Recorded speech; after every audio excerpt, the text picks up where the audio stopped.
Welcome back to the Course Maintenance Podcast. We hope you enjoyed our last episode and our interview with John Houck.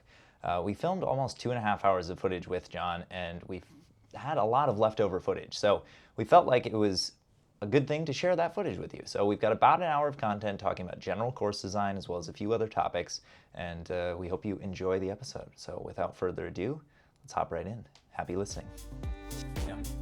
I have a couple maybe more specific ones as far as the general course design stuff. I think Goose is very interesting. I mean, we all are kind of very interested in course design, but I could see us designing a course for the first time in the next few years. So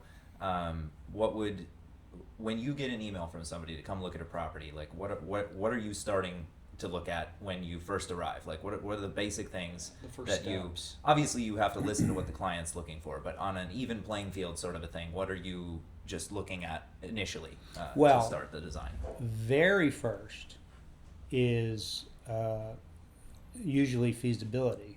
And so it's D talking to the client, D educating the client, and she is so good at that, and discussing what their goals are, and then going there to get a basic understanding of the property and the community and what the owner's goals are. And she does these incredible reports that are usually 30, 40 pages about what they can expect as far as tourism and daily play and the financial impact for the community, or if it's a private one, what the ROI would be for them. So that's generally the first part. And speaking of D, I hope at some point we'll get to talk about T-pads too, because I want to hear what everybody says. As long as you have time, John, we want to respect your time to be bending off. Well, I don't know I don't know what your viewers' tolerance is, but well, you know what? The conversation's good, so let's keep at it. Good. Yeah. I mean, I'm good with anything. Okay. You guys invited me to come to your elite podcast to talk about my favorite topic to talk about. Yeah. So, I feel like you're somebody that a lot of people know the name of. I feel like anybody who plays disc golf, you go to a local course and says, "Oh, designed by John Houck," then we don't actually know who John Houck is, and so it's cool to give you the opportunity to. I met a few elite players in the last few days who said, "What is your name?" Yeah. And I told them, and they said, "Oh, well, okay, nice to meet you. Are you the limb guy?" So, look, that's not something that I'm concerned about. Yeah. I'm usually more amazed if I give the somebody at the counter at the airline my ID and they go, "Oh my God!" I'm like, "Are you serious?" So anyway, that's it's nice when that happens. That's not a thing for me, but I had that experience. You introduced yourself at GMC this last year, I think. And, yeah. You're like, "I'm John Houck." I'm like, "What? You're John Houck? Oh, that's crazy. Man. That's cool." Yes. And I will never forget one elite player who said, "Oh, you're John Houck. I expected you to be taller." No. It was funny. He's a great guy, and I'm always happy to see him. Yeah. Okay, so the question was, then what happens initially? Yeah, what are your initial steps? Yep. D does this amazing feasibility, which, by the way, she did here back in 2014, 2015, and then again last year. The club commissioned it this time around. And so it was an important part of the process for the parish to understand in a lot of detail what this event could do for the community. I mean, they already knew from several years of experience what the course was doing for the community. But, I mean, DGPT is a whole different animal. So once that happens and we get contracted, the first step is the routing, which for me means really doing my due diligence and trying to see every part of the property that could conceivably come into play or become part of the design. And there have been many times where the smartest thing I did was go back to the client and say, "I know you weren't really planning on this, but Do you think we could incorporate this area? Because if you, and sometimes maybe the answer is no, but the client doesn't necessarily know what's going to be the best areas, and they may have this area that's incredible for disc golf, and they're planning on using it for cabins, and I'm in the position of saying, well, this wouldn't be bad for cabins, and this would be incredible for disc golf. Right. So, you know. And so you're looking for great features of the land as you walk it the first time, and good gaps, or just features first, and then you kind of start to play around that. Depends on the property, right? This property, gaps were not an issue. Just being able to get out there was an issue. Right. So this was one of, at that time, maybe 3 or 4 properties where I said, I'm sorry, I can't do this. I can't see anything, and I'm bleeding. So they had somebody come out and basically cut a crisscross pattern through the property so that I could at least get out there and see everything. Interesting. So so that initial walkthrough is pretty much an inventory of what the features are like. I knew I was a course design nerd when I found myself getting more excited about a great landing area than I was about a great tee or basket, because those are generally pretty easy, right? Anybody can look and go, oh wow, that'd make a great tee or a great basket. But to have a landing area that's the right size and the right shape and has a good way in and a good way out, and a tee location 300-400 feet this way, and a basket location 300-400 feet this way, and has some kind of element to where if you miss the landing area, there's going to be some kind of consequence for it. I mean, finding those in the raw, that's pretty rare. So, and there are a lot of times when I was like, okay, I think I've seen enough here. I don't want to go look at that. And I'm like, no, I have to look at everything. And I'll walk over there, and it's like, hallelujah, I'm so glad I came over here. So I don't want to miss anything, and so and until recently, I never felt like I could trust topos. You know, the new LiDAR-based topos where you get 1 and 2 foot gradient lines. Those can be very helpful, but I've been on properties where the topo lines were like, that's wrong. So I wouldn't base it on that. So that's the first step, is understanding, you know, where all the elements are and the boundaries are and what's possible. And, you know, as I'm sure you guys know, when you're walking a property like that, or you're driving down the road, you're like, ooh, that could be a hole, that could be a hole. So there's inevitably that going on.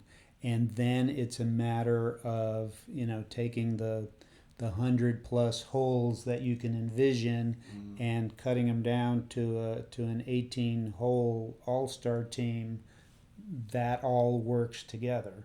Because I mean, you can find a great landing area that maybe works great from this tee in this direction, but it also works great in this tee this direction. And if you do one or the other, then you don't get to do this other thing. And so, you know, there's a lot of trade-offs.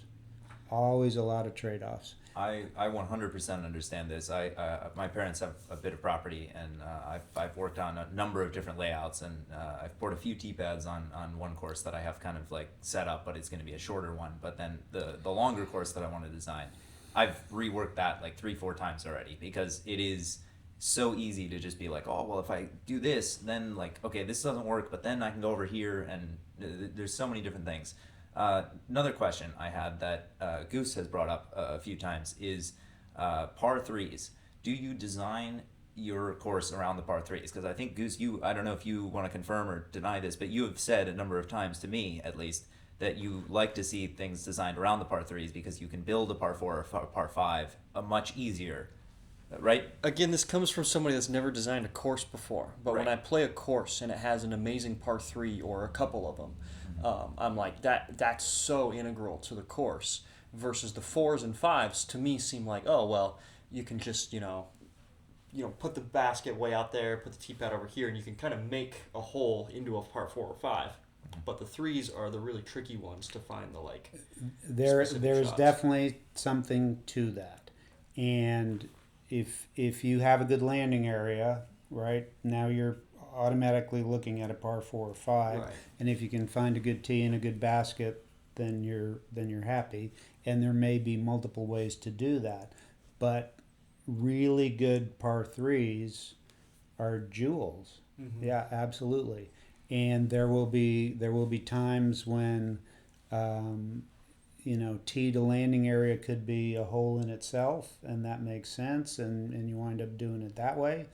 But um, no, I think for the most part, I wouldn't say build around them, Right. but you definitely want to put them in the bag as you're collecting potential holes, and they will stand out. And I think you probably do have more leeway on par 4s and 5s to say, well, okay, I'm going to use this for another hole. I'm going to have to adjust this, and it's harder to do that on really nice par 3s, which are hard to come by. By the way, I think in my career before this weekend, the longest par 3 I had ever done was W.R. Jackson. That 390 hyzer hole, the number has changed, which at the time may have been the longest par 3 in disc golf in 2007. I mean, 390 was crazy back then. And then, cut to a few years ago at a Champions Cup, and it's getting birdied 50%. So, for what it's worth, I've always been a big proponent of the golf philosophy that par 3s should be reachable by everybody who's playing them. And so, I've made a zillion sub 300-foot holes. And I still am, even for potential pro tour courses, if there's enough going on, right? It's a tight, tricky green, or there's something about the drive that was really one of the challenges here, because it's so flat that I didn't see good ways to make, many even 300-foot holes. And that applies to the second shots out here too. I mean, I would have loved to have, holes with a 450-foot drive and a tricky 200-foot approach, but it's just hard to do in this kind of scenario. I like the way it is. I like the length. I like the long up shots. Well, that's good. And and Eli, if you let me just ask you all one quick question. So something came up a couple years ago that these courses were all getting longer and longer on golf courses, and people were having to throw full out shot after shot, and that was wearing people out, and there were starting to be more injuries. Is that what could happen here? Are you throwing that hard shot after shot? I think if that happens, I think the people that it happens to probably aren't doing some things they could do to avoid it. Right. Like they probably aren't stretching enough beforehand. They'll probably stuck into hole one and throwing the big anhyzer on. It's like that could happen anywhere. I don't think that should be an issue. I think one of the issues we have is we are a very new sport, and we're at the point where we have people taking it seriously and treating it like they're a professional athlete, and they're putting in work for their body. They're going to the gym, they're stretching, they're warming up, they're doing all the things they need to do. But I think half the field is still not doing those things. And so we're a little bit in this middle where we're transitioning from, treating it more professionally to still being a casual sport. And so the answer to your question is yes. There is the potential for that to happen because we're still in that transition period. And people aren't used to this, and you're pushing the boundary of where the sport needs to go, in my opinion, Right. of making this more a professional thing where you have to be an athlete. You have to take care of yourself. You have to understand what you're capable of. And you have to practice wisely. You need to not be throwing 5 shots, every single hole, all 5 days up until the tournament. So I'm with Ezra here. I think that it is very likely that will happen at this event, and you'll have some complaints about that. But I think it's a push in the right direction for our sports, and we need people to understand that this is something they need to deal with on their own as well. Okay. Nobody's gonna go run a marathon with no training. Well, it's a bad there idea. are kind of some internet No people one's doing sharing that it. these days. Nobody's Yeah, no, sharing you're it right. now, so it's like, I will you take gotta this prepare. in the same direction, take it a step further, and say that this, like, sports science is one that hasn't entered disc golf that much. And actually, I believe we have an opportunity coming up in Charlotte that we can be part of a sports science study. But as that sort of comes out a little bit more, I think we'll start to get a better understanding of the amount of throwing that you can put on your body as far as disc golf shots are concerned. Because, you know, I think we can take some things from baseball, perhaps, and other throwing sports, but it's not as direct a correlation, and I think we've seen different things happen already. And the other thing I would say is that this course, if this course was every single stop on the tour, you would 100% have more injuries. Just because it is, like, you are throwing a lot of shots, and I think especially the way players, you guys both made this point, the way players train right now, it is just chucking as many shots as possible to try and get ready for the tournament a lot of times. And I think without changing the approach and changing the attitude, if every course were like this, we would see a substantial uptick in injuries. But that said, I think we need to, I've been a big proponent of finding as much of a balance across the tour as possible, as far as, like, incorporating different courses that cater to different skill sets, and so we can have different unique winners. I say that, and then Gannon wins every tournament, but or at least you know. different unique skill sets challenged. Yes, You know, if and Gannon has all so the your skill top sets, 15 then Right. maybe it's looks fine. Yeah. drastically different one week to the next. Yes. So yeah. Okay, well, thank you for Yeah. that little detour. I appreciate that. Yeah, no, we are all about detours on this And we've got a podcast. lot of off weeks too, so I think that there is enough spread out time that you know it's not like we're doing this every single day with no breaks unless we want to, you know. So it's The tour has gotten a better choice. designed this Yeah. as well, as far as travel is concerned, and off weeks and things like that. I think this year is close to the best design we've had. Maybe, I don't know. You guys have been on tour longer than I have, but Yeah, It's I'm close. I'm It's enjoying close. it so far. yeah. I have another yeah, go question for it. for you. So this is one that I get a lot in the way I look at courses, and that's artificial, out of bounds, and Mandos. And I've been a big Are proponent you ready of to those do things. a part 3? Yeah, right. And one of the interesting things I want to talk to you about specifically was at this course on hole 14, what I heard, and I don't know if this is true or not, is you were like, I would like a pond on this hole. Is that possible? And they were like, yes, we can dig you a pond. Where would you like it? And you put the pond exactly where you wanted a pond, and it creates this incredible hazard on the hole that the hole's not the same without. And so while I guess it's hard to come up with a question here, but my point is, Well, I guess, do you like artificial OB? And is that pond artificial? right, Right. would you consider that pond artificial out of bounds? That is a very insightful question, and because I have in the past used the word artificial and people said, well, what's really artificial? I have actually kind of started talking about dry OB and wet OB. Okay. So this is wet OB. And quickly, the story that you heard is pretty close to the truth.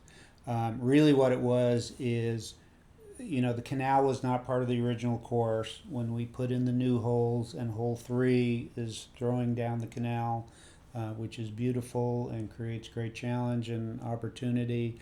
But I have this need to at least get some more balance in there. So I said, I want something coming back so that we can have a lefty hyzer that's out over the canal. But in that part of the park, we have the mountain bike trail.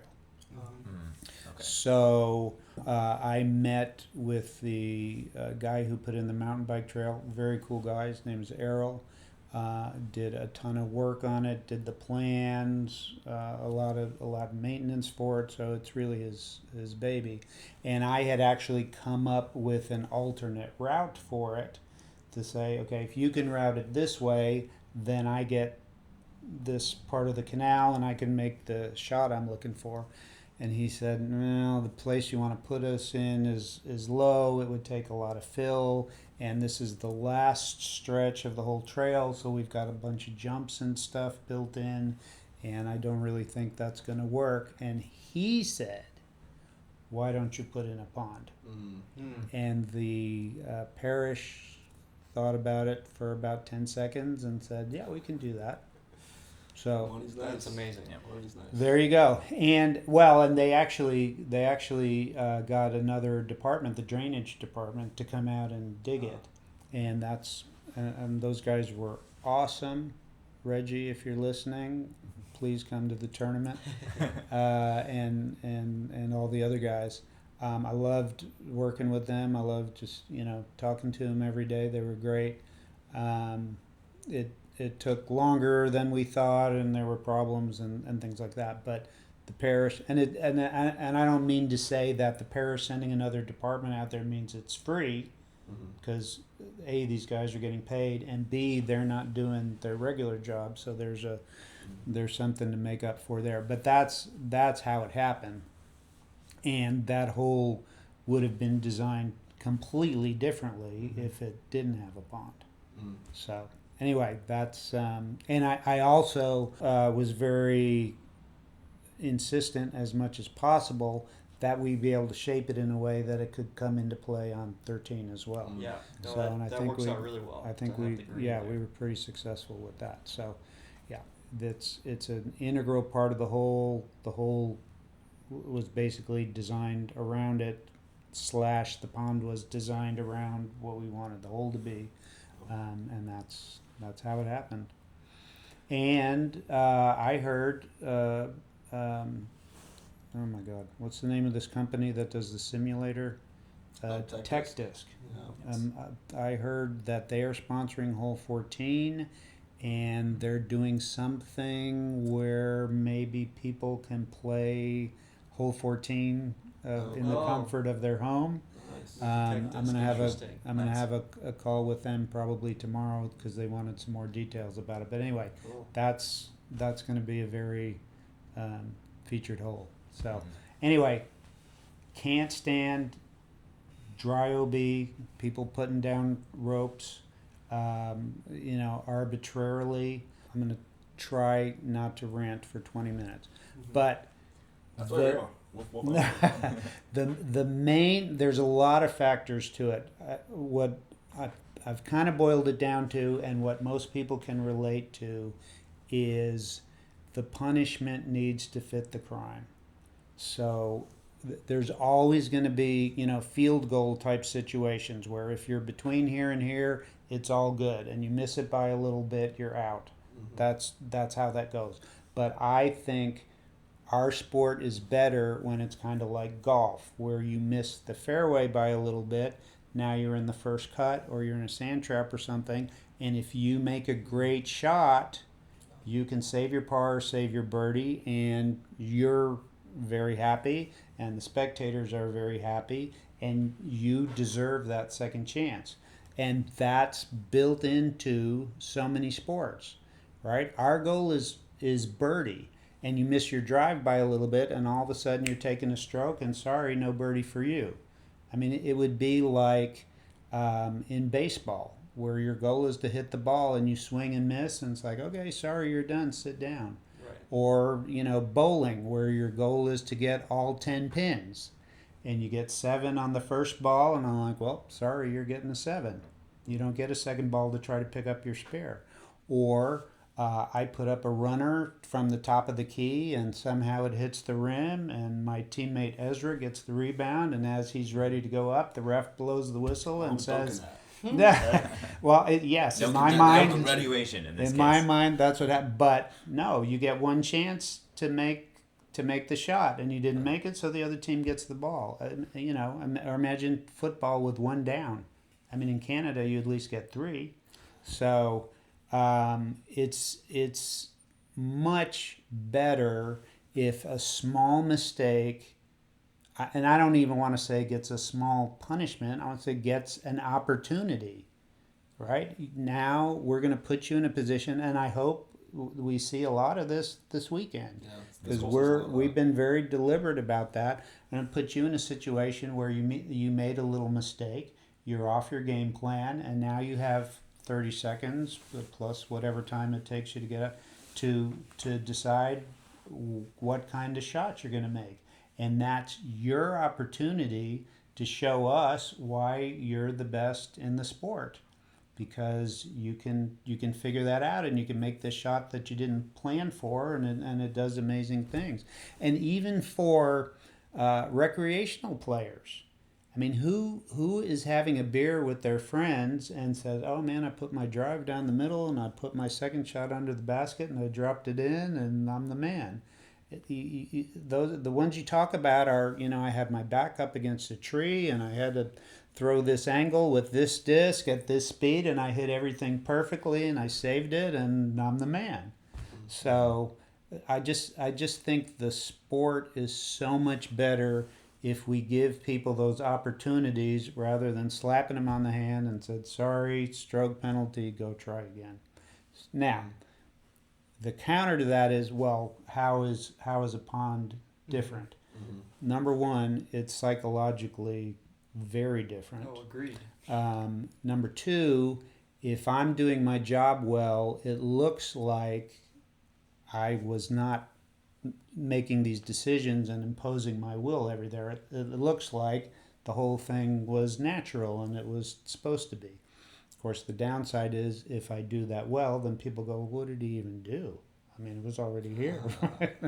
So, but the other thing is, if you use ponds correctly, you do it in a way that there's a benefit to playing close to the pond, right? Because it's going to give you a shorter shot or a more open shot or whatever. I mean, it's good in theory. It's a little unrealistic to say, you want to land your shot on 14 within 5 feet of the pond.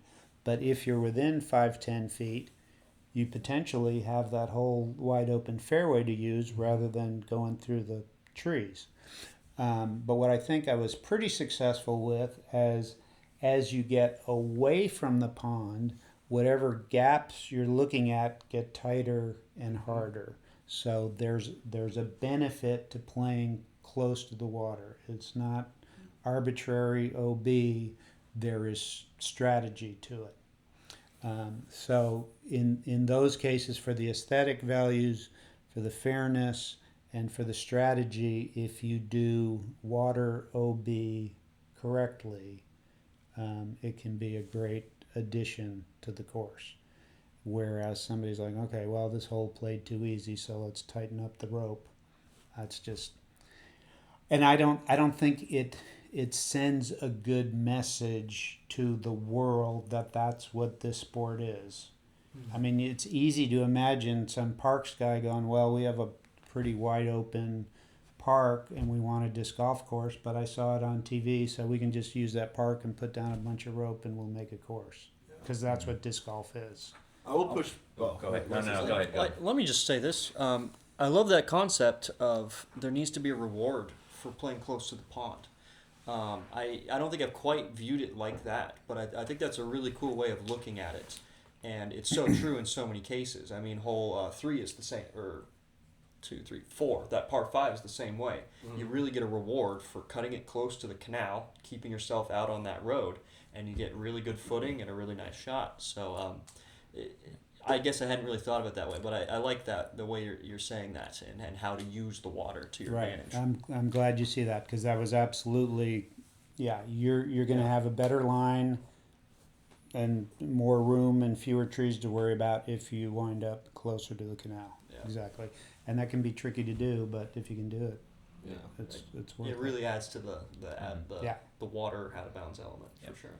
I was just going to push back a little bit, because I think we probably all agree on this, but it'd be awesome if disc golf was at a place where we could just throw in ponds whenever we want to and make, aesthetically pleasing OB all the time.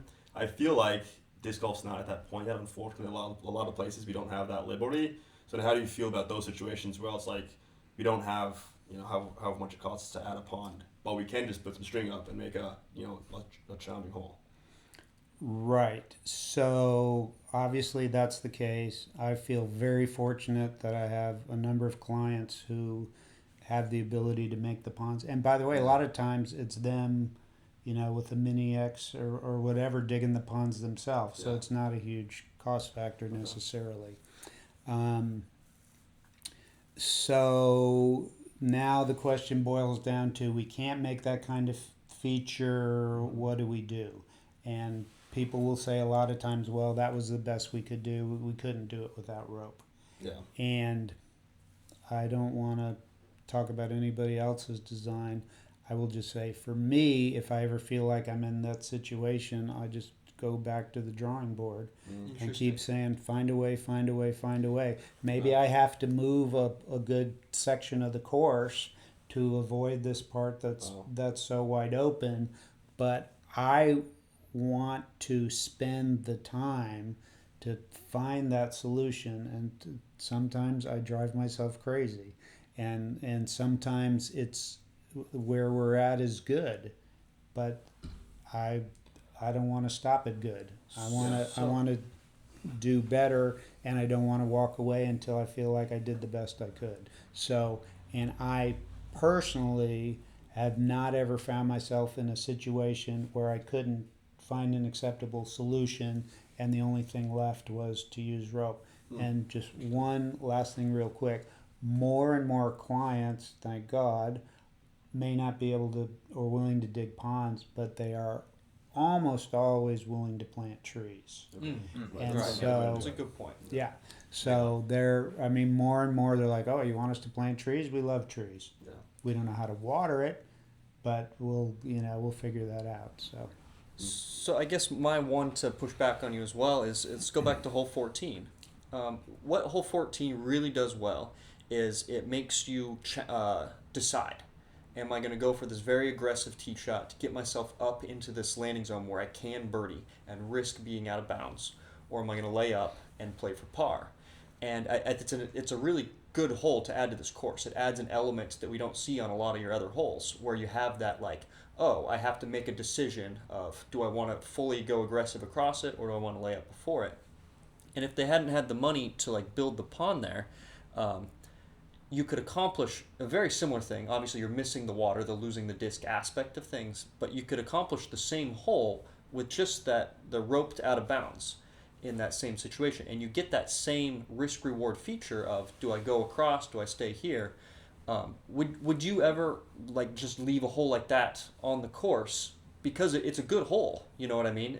The hole that you have there is great, and if you just didn't have the resources to put the pond in, you're missing that hole unless you have it. Or would you go back to the drawing board and be like, no, I'm going to have another woodsy gap shot without the out of bounds feature? I would hope to have maybe another woodsy gap shot that's different from all the rest. Different somehow. from the rest. Okay. But to say, no, I am God, I'm putting down rope.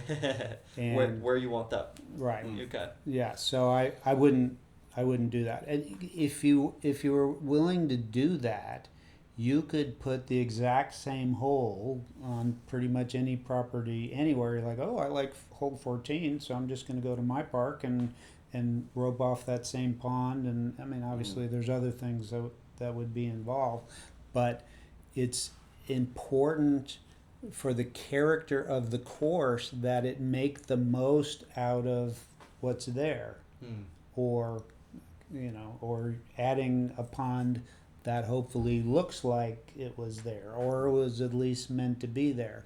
And it's a big thing for me. I don't want to make a hole that looks like any other hole within 200 miles or looks like any other hole that I've made before. I mean, obviously there's going to be variations on something similar, but no, I want people who play that course on that property to get something special that property has to offer. It's a high bar, and it takes a lot more time, but that's, I'm willing to put in that time. Yeah. I have a question that has been on my mind for a few years, and I'd be interested to hear your take.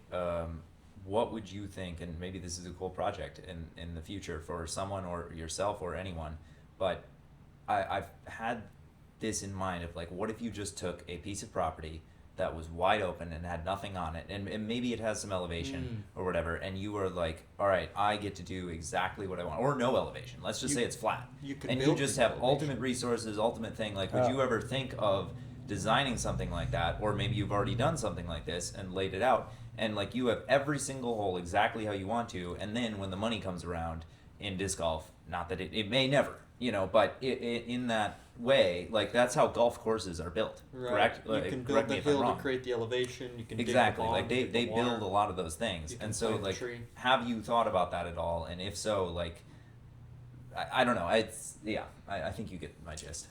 I get your gist.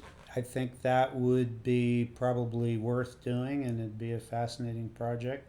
It would take 25, 30 years to let the trees grow in. Well, would be one of the factors, but well, it depends on what your budget is. So, I guess I saw something a few weeks ago. Big enough. Do you guys follow the PGA Tour at all? Tiny bit. I think you told me the story. Did I tell you the story? Yeah. Oh, okay. It's a good one. Well, the fans haven't heard it. The fans haven't heard it unless they're among the 12 people who look at my X account, which I used for the first time in like 2 years because of this, right? So the golfer's name is Victor Hovland or something like that, and he found a way that he was playing down somebody else's fairway, right? And at W.R. Jackson, for example, there was one guy at least who played hole 17, that really tight gap, up the number 16 fairway. And so this guy's playing down somebody else's fairway on a par 4 and then playing back to his fairway. And they're so far behind us, they don't even know what a Mando is. So they didn't have that option. So they planted like 2 30-foot sycamores, which, I mean, I don't know if that's 20,000, 30,000, 50,000 or more to do that, but it can be done. Right. And actually, one of the contractors who did so much work and brought so much expertise on this course, his name is Robbie, and he actually has a contract with the PGA Tour. And my understanding is that he's the guy who gets the call if a golf course gets hit with high winds or hurricane or tornado, whatever, and they actually have that ability and that budget to plant those giant mature trees. Wow. So it can be done. Not cheaply, but it can be done. So right. I think to answer your question a little bit, it's a little antithetical, I think is the right word, to course designers, what you're talking about. Because what you're saying is you're just making an ideal situation. And I think that from what I've gathered from what we've been talking about tonight and what you've told us, is that the real beauty of course design is really looking through the property and the resources that you have available to you and trying to figure out what you can make of that. And I think there is really an art in 100% agree in with doing you. that. Yeah, So it's an interesting situation where it's almost like the antithesis of what you do, which is I am given these resources, this is what I'm allowed to do, I'm given this property, this is what I'm allowed to work with, and I'm making something out of that. Yeah. Right. You're a problem solver at heart. that may be true. Certainly when it comes to design. It's certainly this week. It's certainly this week. But the scenario you talked about, if that's the gig, then let's go. But the finished product leaves us in a place where somebody else who has a flat piece of land and a lot of money can make that same course or at least some of those same holes and duplicate it if they wanted to, or take some of them and duplicate. And that's not necessarily a bad thing. I mean, maybe that gives that experience to more players in a different part of the country. So I'm sure you could make something amazing, but I think a lot of people love disc golf because it's in nature and it doesn't feel manufactured like golf courses. We're really separate from golf because of that. Right. So that's, and there's a little bit of a tension between, it's kind of a rocky surface that's naturally there, and I want to, grade it out and give people good footing. But other people are like, I love that that's how this property is, and I get to play on it like that. So there are certainly room for different preferences there. Yeah, I think the tour versus not or the disc golf pro tour versus not the disc golf pro tour is a big separator there, perhaps at least going forward. Yeah, I am one to lean toward the historical side. I think I would say, I don't want to box you guys in, but in general, you would have a more forward-thinking vision of that. So I was interested to hear what your thoughts would be on something like that. Right. I think it's such an interesting idea, and it's got like, no offense to anyone, but like Live Tour vibes, or no, not Live Tour, the video golf. Oh, the video one that Tiger. Oh, yes. Do you see what I'm saying? Yes. Where Right. they're simulating the entire Tech golf. disc too often. Yeah, Mm-hmm. it's got vibes like that where Right. you are, you're just creating exactly what you want. Mm-hmm. And golf has kind of been that way forever. You know, that's kind of what golf is create exactly what you want. And we're just doing a step of that, but it definitely bleeds over into that. So I would love to see that. There's a ton of pressure on whoever's doing it because you have to create the best course of all time because you have unlimited resources and you've got a fresh Yes. slate. So And necessity is the mother of invention. I've had so many situations where, I'm sorry, we're putting a football field here. You have to move this hole over here. And it's like, okay, now I have to do this. And all of a sudden, well, if I do that, right? And it's hard sometimes to create in a vacuum. You know, it's sometimes better for your creativity to have some structure. right. You know, I mean, it's not bad for being South Dakota. It's not terrible. Like, they have a few decent courses. They have some people that are super invested in getting tournaments and getting leagues and doing all that stuff. Is Daryl Nodlin? He's South Dakota? from North Dakota. That's what I yeah, thought. he's a legend. Okay. I don't think I've met him, but Oh, definitely know his name. he is a legend. Oh, yeah. A very cool guy. Yeah. for sure. Yeah. No, he's amazing. And when did you start? So my dad started in 1995. So I was basically like raised on a disc golf course. My PDGA number is like 2008, I think, something He, like that. He always gets bumped up. Yeah, I've got a really low PDGA number from of that. 2008. I was From like, it 2008. can't be actually 2008. No. Sorry, from Okay. 2008. I think that's what he thought. Yeah, my bad. Yeah. But just like I've been playing since I was like 5 years old, since I can Okay. remember. Well, that's basically how I got started in golf. Okay. I was like 5 or 6 years old. My dad used to take me out. And have I met this gentleman? Yeah, I'm Parker. We met at the course. Oh, hey Parker. Yep. Good to see you. Yeah, my dad's actually ran a tournament this last weekend in Colorado. He's a big tournament director, big guy in our local disc golf community. And the Goose Gossage is a relative. He is my grandfather's cousin. So he's Grandfather. Oh, I didn't realize he was that generation. Wow. Yep. Everyone thinks he's my dad, but it's one more generation. So he's my first cousin, twice removed.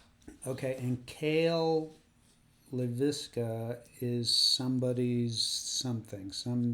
To MLB. another baseball player. Oh Yes. yeah, I think I don't from remember what exactly. I understand, he's related to Paul Molitor's wife. Paul Molitor was a player for the Brewers back in the day. I don't know, something Someone like that. explained it to me at one point, but Or maybe I he's can't related to remember Paul what it was. Molitor. It might thought it was just pretty close. I think it Yeah. might be he's related to Paul Molitor. That might be it. But I think that's the player connection at least. Yeah. Okay, and is there somebody else who has Major League Baseball lineage that's on the pro tour? Dylan We don't Cease. know anything. Okay. No, not that I can think of. Okay. Yeah. I thought there was somebody who was maybe a son or nephew or something. But The comments might help us out on this one. I don't know. We'll see. Oh, yeah. Oh, I'm sorry. Are we still rolling? Okay. Well, We're back. We're back. Why not? But we're also not back. I can cut or not cut. Yep. We're fine. Yep. All right. Where were we, or where are we going?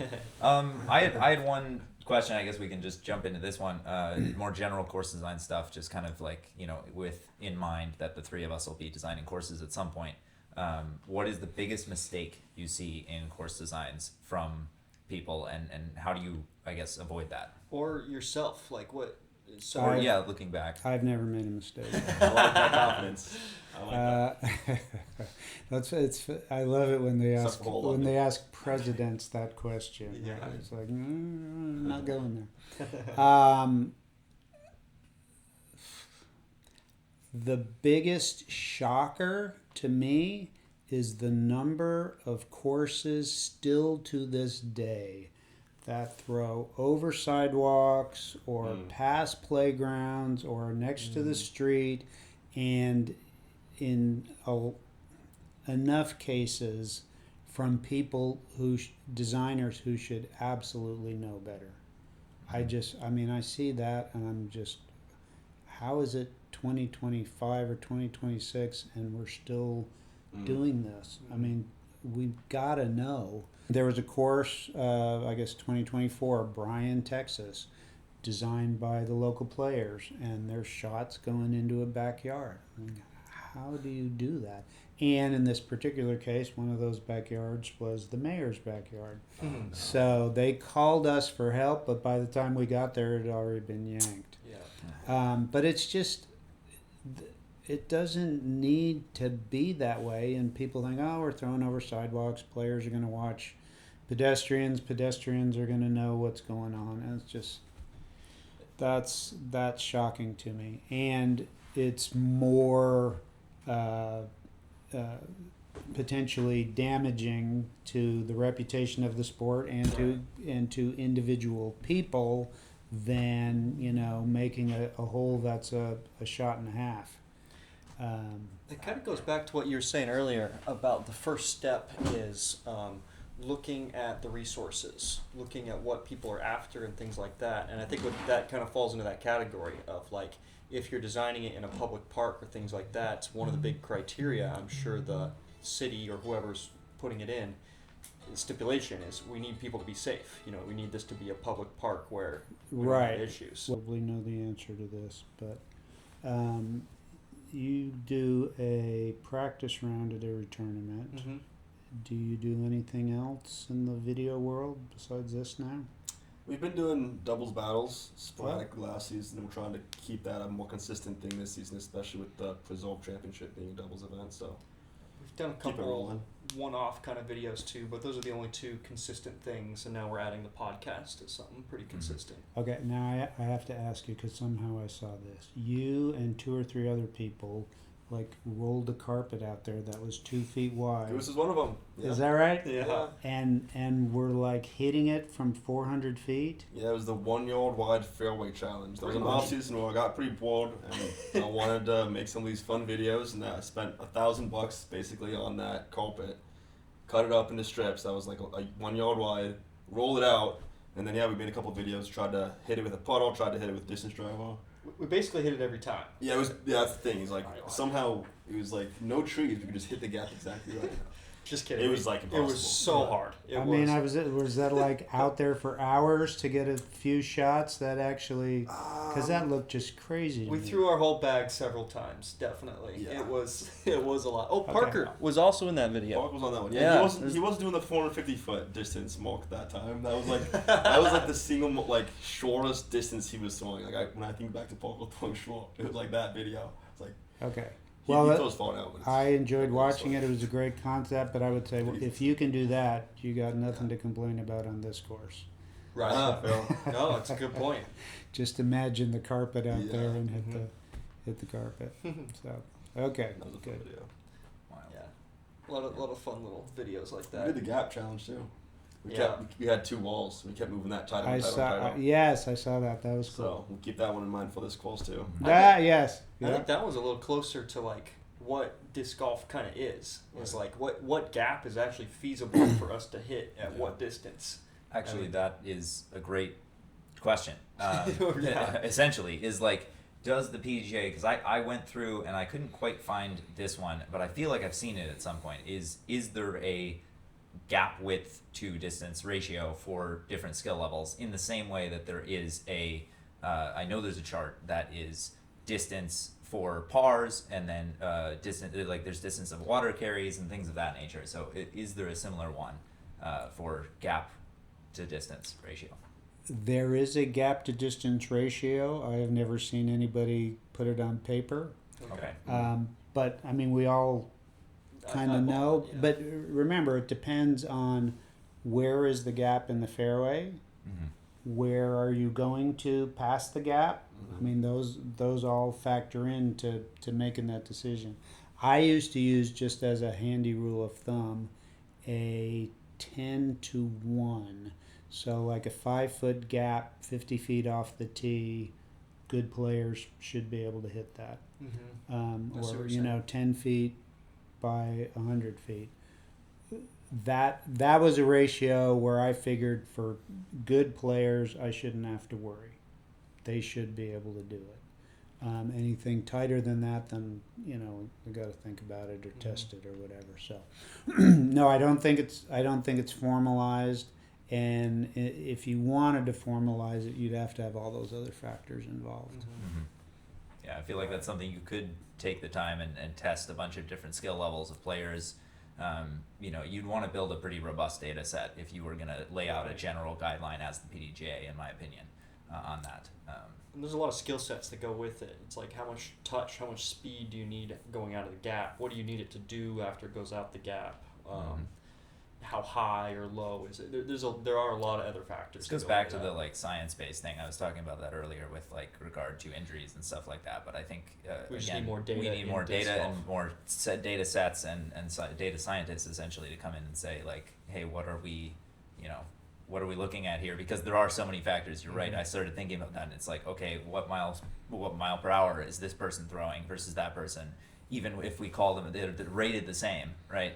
But then it's like, distance-wise, what can they achieve? Or you know, so it'd have to be sorted and organized pretty well to make it like completely legit. Right. Interesting to have that information. There is conventional wisdom, probably among most of the course designers who participate in the discussions and know to look at those charts, that if you take a younger player and an older player who are rated the same, the younger player probably throws farther, the older player probably putts better, or approaches better, or plays smarter. So that's actually pretty interesting, because you know there's so many numbers that can be helpful. But I always say, you know, a good hole will give you good numbers, but good numbers don't necessarily mean that you made a good hole. Right. And so I don't design with numbers in mind. I just want to make a good hole and know it's a good hole, and then the numbers should take care of themselves. I've noticed that with me on tour. So like each year I've gotten a little bit better.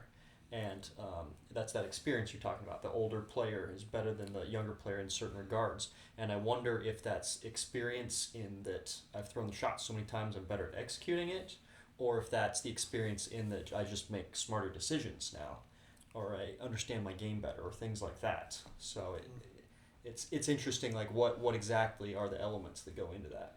Right. And in order to be at the level that you've reached, you need to be competitive with people who are much younger and Much younger. Like this guy. Much younger, yeah. and you and Gannon are pretty much the same Pretty much age, same right? age, yeah. Goose is old, but me and Gannon, yeah, we're like twins, basically. So I mean, they can do things, and I mean, I don't want to take this at you personal, but I remember Just for the record, we're the same age. I'm sorry. He's like 2 months older than me. You're The other way around. I remember the announcers last week saying, you know, Chandler Kramer was in the group with these older players and saying, correctly or incorrectly, Chandler is throwing shots that these guys cannot throw. And I think at the time it was Paul and or Ricky. And it's like they cannot throw that shot, so they've got to be able to make it happen a different way. And maybe Paul and or Ricky would have a different I knew it different probably assessment of that, Yeah. but but that's how it is. So and that's a great thing about disc golf is that different skill sets and different mental approaches can compete together. Yeah, it's such a new sport. There's so many fun things with that because you see so many different styles, and almost everyone is self-taught. So you get these forms that all are completely different, and everybody makes them work. You know what I mean? We're all competing at the same level, but we're getting there in such different ways. It's really fascinating compared to some of the sports like golf that are much older, where it's like you're taught a certain way to swing. We know what the correct things are. You have some variations. The correct things, Right. and Yeah. yet there's the correct things and there's everything else, Right. and I don't think we even believe in that for us or aspire to that. It's like you can do it different ways.